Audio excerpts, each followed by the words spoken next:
Next time நீங்கள் பூண்டு குழம்பு பண்ணிங்கன்னா இந்த மாதிரி சிம்பிளாகவும் அதே சமயம் எல்லாத்துக்கும் வச்சு சாப்பிட்ற மாதிரி இந்த மாதிரி டேஸ்டியாக நீங்கள் பண்ணி பாருங்கள். சாப்பாடு, சப்பாத்தி, தோசை எல்லாத்துக்கும் நீங்கள் வச்சு சாப்பிட்டுக்கலாம். இது எப்படி பண்ணுறதுன்னு ஃபுல் வீடியோவில் பார்த்து தெரிஞ்சுக்கலாம் வாங்க.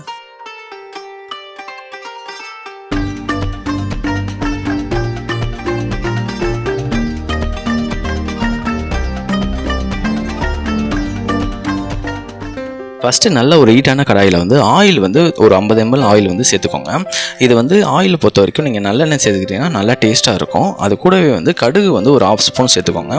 நெக்ஸ்ட்டு வந்து பார்த்திங்கன்னா வெந்தயம் வந்து ஒரு 1/2 ஸ்பூன் வந்து சேர்த்துக்கோங்க. அதுக்கப்புறமேலு சீரகம் வந்து ஒரு 1/2 ஸ்பூன் வந்து சேர்த்துக்கோங்க. அது கூடவே வந்து உளுந்து வந்து ஒரு 1/2 ஸ்பூன் வந்து சேர்த்துக்கோங்க. இது எல்லாமே சேர்த்துட்டு கடுகு வந்து நல்லா வந்து வெடிக்கணும். வெடித்தது வரைக்கும் வெயிட் பண்ணுங்கள். அதுக்கப்புறமேலு சின்ன வெங்காயம் வந்து சேர்த்துக்கலாம். நம்ம சின்ன வெங்காயத்தை பொறுத்த வரைக்கும் நீங்கள் அளவு பார்த்திங்கன்னா ஒரு 1/4 கிலோ வந்து சின்ன வெங்காயம் சேர்க்கணும். நம்ம அப்போ தான் டேஸ்ட் நல்லாயிருக்கும் நமக்கு. வெங்காயம் சேர்த்துட்டு கொஞ்சம் நல்லா வதக்கிட்டு பூண்டு வந்து பார்த்திங்கன்னா நல்லா தோல்லாம் ரிமூவ் பண்ணிவிட்டு ஒரு 1/4 கிலோ அளவு வந்து பூண்டு வந்து சேர்த்துக்கோங்க. சேர்த்துட்டு இதை வந்து நல்லா வந்து கிளறி விட்டுக்கோங்க. இந்த குழம்புக்கு டேஸ்ட் கொடுக்க போகிறது பார்த்திங்கன்னா இந்த சின்ன வெங்காயம் பூண்டு தான். அதனால் வந்து கொஞ்சம் நல்லாவே வந்து வதக்கிக்கோங்க. அப்போ தான் உங்களுக்கு டேஸ்ட் நல்லாயிருக்கும். நெக்ஸ்ட்டு வந்து உப்பு வந்து தேவையான அளவு வந்து உப்பு வந்து சேர்த்துக்கோங்க. சேர்த்துட்டு கொஞ்சம் வந்து அதை வந்து நல்லா வந்து கிளறி விட்டுக்கோங்க. இது கூடவே வந்து கொத்தமல்லியும் கருவேப்பிலையும் ஒரு கைப்பிடி அளவு வந்து சேர்த்துக்கோங்க. சேர்த்துட்டு கொஞ்சம் நல்லா வந்து கிளறி விட்டுக்கோங்க. நெக்ஸ்ட்டு வந்து 2 தக்காளியிலேருந்து ரெடி பண்ண டொமேட்டோ பேஸ்ட்டு தண்ணியெலாம் விடாமல் அரைச்சி வச்சுக்கோங்க. அரைச்சிட்டு அதை வந்து நீங்கள் வந்து சேர்த்துக்கோங்க.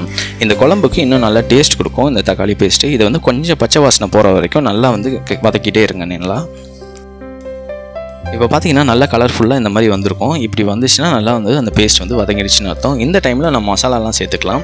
ஃபஸ்ட்டு வந்து காஷ்மீரி சில்லி ஒரு ஸ்பூனும், அதுக்கப்புறமே ஒரு பிஞ்ச் அளவு மஞ்சத்தூளும், அதுக்கப்புறம் வீட்டில் அரைச்சி வச்சுருந்த குழம்பு மிளகாத்தூள் வந்து ஒரு 2 கரண்டி இல்லைனா 3 கரண்டி அது மாதிரி சேர்த்துக்கோங்க. காரத்துக்கு ஏற்ற மாதிரி அளவு சேர்த்துக்கோங்க. சேர்த்துட்டு வந்து பார்த்திங்கன்னா கொஞ்சம் நல்லா பச்சை வாசனை போகிற வரைக்கும் நல்லா வந்து கிளறி விட்டுக்கோங்க.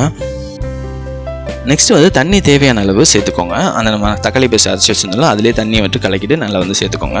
தண்ணி எக்ஸ்ட்ரா தேவைன்னா நீங்கள் வந்து சேர்த்துக்கோங்க. ரொம்ப ட்ரையாக வேணும்னா இதோட நிறுத்திக்கோங்க. கொஞ்சம் தண்ணியாக வேணும்னா இந்த மாதிரி தண்ணி எக்ஸ்ட்ராவோடு நீங்கள் சேர்த்துக்கலாம். இப்போ தண்ணி சேர்த்துட்டு கொஞ்சம் நல்லா வந்து கொதி வர வரைக்கும் நம்ம வெயிட் பண்ணணும். ஒரு நிமிஷம் மூடி போட்டு வச்சுக்கோங்க. மூடி போட்டு வச்சுருக்க டைமில் புளி தண்ணி வந்து ரெடி பண்ணிக்கலாம்.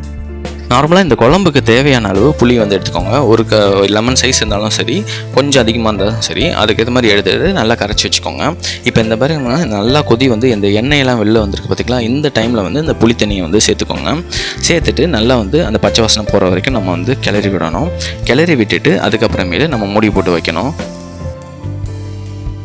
இந்த வாட்டி மூடி போட்டு வைக்கும்போது ஒரு 2 நிமிஷமாவது நல்லா வந்து மூடி போட்டு வைங்க. அப்போ தான் வந்து நல்லா வந்து புளி தண்ணியில் பச்சை வாசனைலாம் போகும் நல்லா. இப்போ பார்த்திங்கன்னா நல்லா ஃபுல்லாக நமக்கு அந்த குழம்பு வந்து ஃபுல்லாக ரெடி ஆகிடுச்சு. நமக்கு உங்களுக்கு ட்ரையாக வேணும்னா தண்ணியோட லெவலை கம்மி பண்ணிக்கோங்க. தொட்டு சாப்பிட்ற மாதிரி இருக்கணும்னா இந்த மாதிரி நல்லா கொஞ்சம் வந்து கொதிக்க விட்டிங்கன்னா உங்களுக்கு ட்ரை ஆகிடும். இப்போ இந்த ஆயிலெலாம் வெளில வந்திருக்கு பார்த்திங்களா, இது ஃபுல்லாகவே நமக்கு ரெடி ஆகிடுச்சுன்னு அர்த்தம். இந்த வீடியோ பிடிச்சிருந்தா நீங்களும் ட்ரை பண்ணி பார்த்துட்டு கமெண்ட்டில் வந்து சொல்லுங்கள். மறக்காமல் சப்ஸ்கிரைப் பண்ணிவிடுங்க. தேங்க்யூ.